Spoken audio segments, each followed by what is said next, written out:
ये कहानी है एड वॉरेन और लॉरेन वॉरेन की, जो अपने आखिरी और सबसे खतरनाक केस का सामना करते हैं। इस बार डर और मौत सिर्फ उनके क्लाइंट्स तक ही सीमित नहीं है, बल्कि सीधे उनकी फैमिली तक पहुंच चुकी है।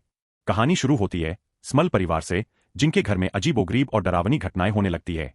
रात को आवाजें, दीवारों पर परछाइयां और अचानक से किसी के चिल्लाने की गूंज, सब कुछ ऐसा जो किसी की भी रूह कांप दे। जब ये सब सहन से बाहर हो जाता है, तो वे मदद के लिए वॉरेन दंपत्ति को बुलाते हैं। एड और लॉरेन इस केस को हाथ में लेते हैं, लेकिन उन्हें धीरे धीरे एहसास होता है कि ये कोई आम आत्मा या प्रेत का मामला नहीं है। यहाँ एक खतरनाक दानवी ताकत है, जो सिर्फ स्मल परिवार को ही नहीं, बल्कि सीधे वॉरेन की बेटी जुडी को भी निशाना बना रही है। जुडी के चारों तरफ अजीब घटनाएं होने लगती है।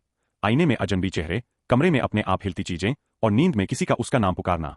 वॉरेन दंपत्ति समझ जाते हैं कि यह जंग सिर्फ बाहर के लिए नहीं, बल्कि उनके अपने घर और परिवार के लिए भी है।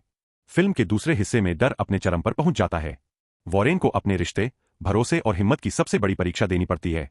एड और लॉरेन दोनों अपनी जान की बाजी लगाकर उस दुष्ट आत्मा से टकराते हैं और आखिरकार एक कठिन अनुष्ठान, राइट, के जरिए उसे रोकने की कोशिश करते हैं। लेकिन यहाँ खास बात यह है कि फिल्म सिर्फ डराने पर नहीं, बल्कि भावनाओं पर भी ध्यान देती है।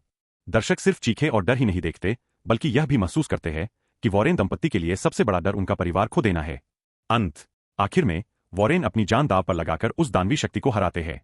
लेकिन जीत सिर्फ एक केस की नहीं होती, बल्कि यह उनका आखिरी लड़ाई साबित होती है।